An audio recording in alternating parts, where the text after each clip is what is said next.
Hello and welcome. तो आज हम बात करने वाले हैं ऑपरेटर प्रेसिडेंस इन जावास्क्रिप्ट के बारे में। तो चलिए शुरू करते हैं।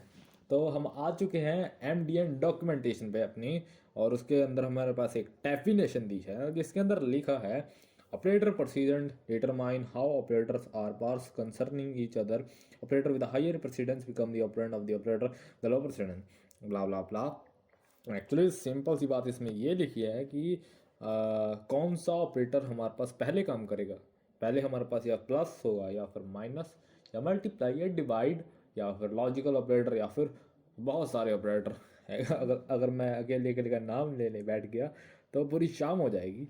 तो तो मैं पहले एक एग्जांपल ले लेता हूँ जिसके अंदर मैं console डॉट लॉग 3 + 4 × 5। तो एक्चुअली अगर मेरे पास कोई ऑपरेटर प्रेसिडेंस ना हो तो चाहे मैं इसे प्लस पहले कर सकता हूँ, मल्टीप्लाई बाद में, या फिर पहले मल्टीप्लाई और बाद में प्लस। जैसे कि मैं करूँ 3 + 4 मेरे पास आ गया 7, एंड 7 × 5 मेरे पास आ गया 35। और उसके बाद मेरे पास दूसरा है कि मैं पहले मल्टीप्लाई कर दूँ, मल्टीप्लाई करके मेरे पास 4 × 5 मेरे पास आ गया 20, एंड 20 + 3 मेरे पास आ गया 23।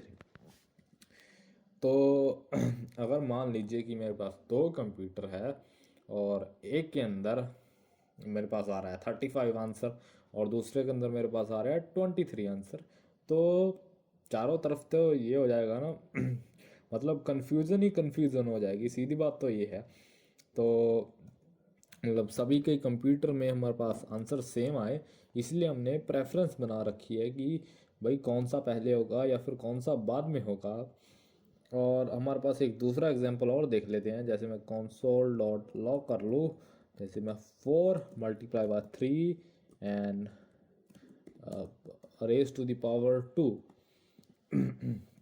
तो मेरे पास इसे करने के दो तरीके हैं। जैसे कि पहले मैं मल्टीप्लाई कर दूँ, जैसे 4 × 3 मेरे पास आ गया 12, and 12 raise to the power 2 मेरे पास आ गया 144। और उसके बाद मेरे पास दूसरा तरीका है जिसके अंदर मैं करूँ 3 × 2 मेरे पास आ गया 9, एंड 9 × 4 मेरे पास आ गया 36। एक्चुअली तो क्योंकि हमारे पास जो रेज टू द पावर है उसकी प्रेफरेंस हमारे पास मल्टीप्लिकेशन से ज़्यादा है, इसलिए हमारे पास रेज टू द पावर पहले हुआ है बजाय कि मल्टीप्लिकेशन के। तो चलिए देख लेते हैं कि ये हायर की या फिर प्रेफरेंस का ऑर्डर क्या है। तो हमें किसे सबसे ज़्यादा प्रेफरेंस देनी चाहिए।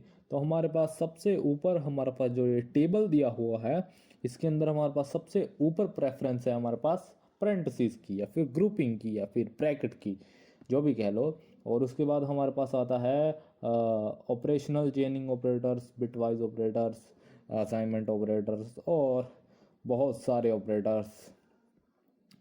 तो उसके बाद हम बात कर लेते हैं डायरेक्शन की। तो डायरेक्शन के अंदर जैसे देख लेते हैं हमारे पास let A comma B, A equal to 43 + 21 कुछ भी ले लो।